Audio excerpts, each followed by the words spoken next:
gonna take a gamble and say that the majority of conservatives don't know this story. I never hear people talking about it, and it's been a long time, so maybe people forgot. But I have to tell you about the woman who wasn't there. And I promise, there's a reason I'm bringing this up. Oh God, good story time. Have you ever heard of a woman named Tanya Head? She's one of September 11th's most infamous survivors. Her survival story of being in the South Tower and crawling through smoke and flames on the 78th floor was one of the most terrifying accounts people had ever heard. She was one of only 19 people at or above the point of impact to have survived. And even crazier and really sad, her fiance Dave was killed in the North Tower. After 9/11, Tanya Head's story was everywhere. She was interviewed all over the media, invited to speak at colleges, and led tours for the Tribute World Trade Center Visitor Center. She was photographed with Michael Bloomberg, Mayor Rudy Giuliani, and former New York Governor George Pataki. Ultimately, Tanya Head became the president of the World Trade Center Survivors Network. You know, for people who were there that day and then made it out alive.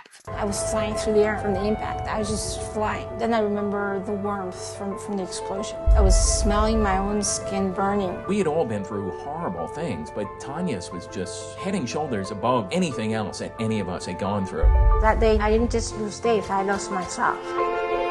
She had been in denial for years about her husband dying. By helping others getting involved, it helps carry your own burden. She was fabulous. I had many conversations with Tanya. She gave me a lot of support like nobody else had. She went through so much, yet she's a survivor. She's a survivor. Except Tanya wasn't a survivor.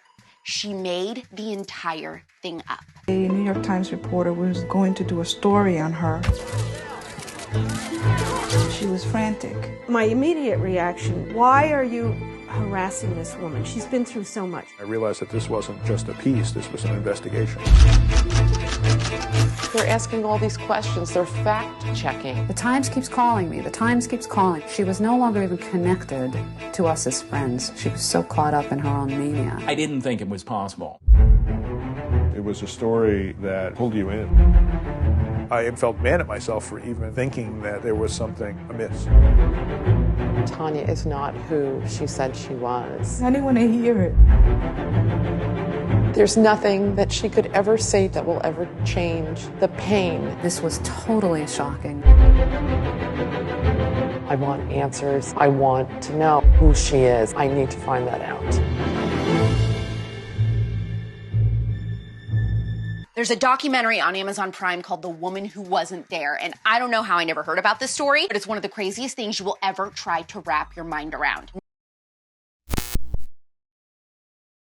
This is Charlie Kirk, founder and CEO of Turning Point USA. If you liked this video, be sure to subscribe to our YouTube channel at Turning Point USA.